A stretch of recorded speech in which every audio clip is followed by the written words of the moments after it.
kí gbogbo etí tó ń gbọ́ mi pé a kú dédé àsìkò yìí.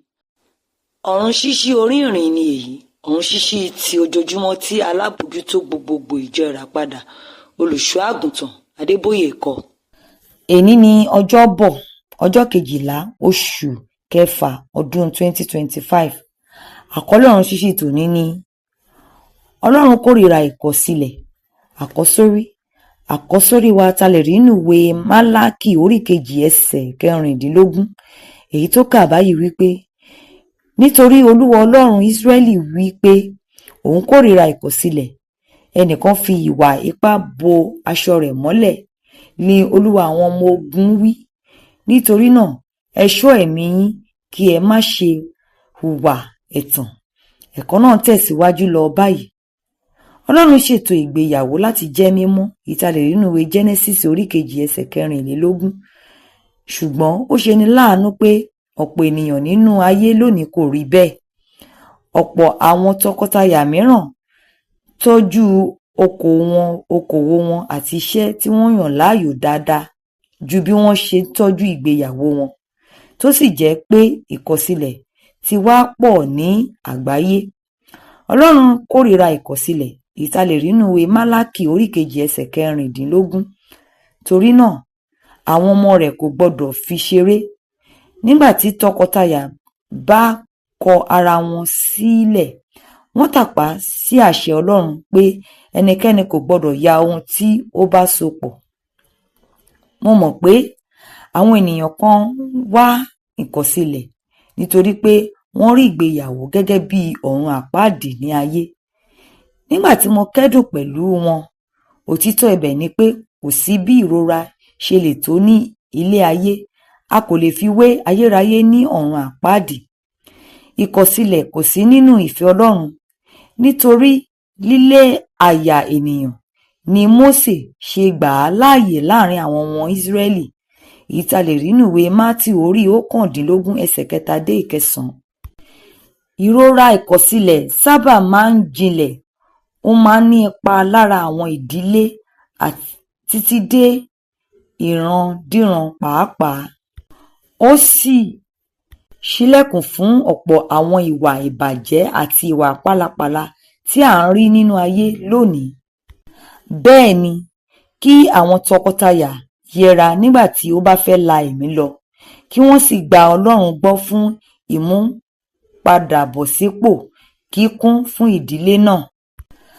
Àwọn tọkọtaya gbọ́dọ̀ dúró ṣinṣin nínú àwọn ẹ̀kọ́ ìpìlẹ̀ ìgbéyàwó. Ìtàlẹ̀ nínú ìwé Éfésù orí 5 ẹsẹ̀ 22-23. Gẹ́gẹ́ bí ẹni tó ń sáré ìje tó fẹ́ jẹ́ olùborí, síbẹ̀ ṣe gbọ́dọ̀ faramọ́ àwọn kókó tó rọ̀ mọ́ eré ìdárayá náà. Ìfẹ́ tí kò nídìí àti ìtẹríba, ìfarajìn, ọ̀wọ̀ àti ọ̀rọ̀ Ọlọ́run jẹ́ àwọn ọ̀pákùtẹ̀lẹ̀ ìgbéyàwó. Tí àwọn tọkọtaya bá dúró ṣinṣin nínú wọn yóò ní ìrírí àlàáfíà àti ìfọ̀kànbalẹ̀ nínú ìgbéyàwó wọn. Àwọn tọkọtaya gbọ́dọ̀ gbàdúrà papọ̀ lójoojúmọ́. Wọ́n gbọ́dọ̀ ní ìkíyèsára kí wọ́n má sì ṣe aláìmọ̀ àrékérekè èṣù. Èyí tá lè rí nínú Kọ́ríńtì kejì orí 2 ẹsẹ̀ 11. Nígbà mìíràn tí èṣù bá ń lépa àwọn ìdílé tó ní ọmọ, ohun tó ń lépa kọ́ ni ọkọ àti aya, ṣùgbọ́n àwọn ọmọ wọn. Níwọ̀n ìgbà tó mọ̀ pé ilé tó bá túká, àwọn ọmọ ló sábà máa ń nípa lára wọn. Tọkọtaya gbọ́dọ̀ pa ilé wọn mọ́ kí wọ́n sì dáàbò bo àwọn ọmọ wọn pẹ̀lú ìrànlọ́wọ́ ẹ̀mí mímọ́. Olùfẹ́, tí o bá ti ṣègbéyàwó, máa fi ìgbéyàwó rẹ sínú àdúrà nígbà gbogbo. Ọlọ́run ti jí ọ̀pọ̀ ìgbéyàwó tó ti dòkú dìde nítorí ẹnìkan tàbí ẹ jọ̀wọ́ ẹ má bínú sí mi, nítorí ẹnìkan tàbí àwọn méjèèjì gbàdúrà, wọ́n sì ṣe gẹ́gẹ́ bí ọ̀rọ̀ Ọlọ́run nípa ìgbéyàwó wọn. Tí o bá ń pinnu láti ṣe ìgbéyàwó, o gbọ́dọ̀ wá ojú Ọlọ́run pẹ̀lú àdúrà kí o tó ṣe bẹ́ẹ̀.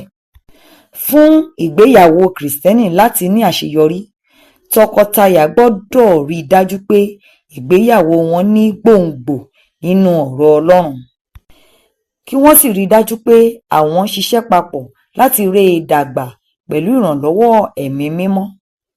Ka ìwé Máàkù orí 10 ẹsẹ̀ 2-9. Bíbélì ní ọdún kan. Ìwé orin Dáfídì orí 138-140. Kókó àdúrà.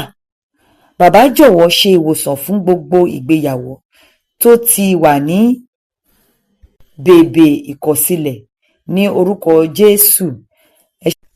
Ẹ ṣé tí ẹ tẹ́tí sí Ọ̀run Ṣíṣí Orí Ìrìn ti òní. Tí ẹ bá fẹ́ darapọ̀ mọ́ wa láti máa pín Ọ̀run Ṣíṣí Orí Ìrìn yìí lórí ayélujára, ẹ tẹ àtẹ̀jíṣẹ́ Ọ̀run Ṣíṣí Orí Ìrìn sí 08005454541 kí ẹnìkan kó ké hallelujah.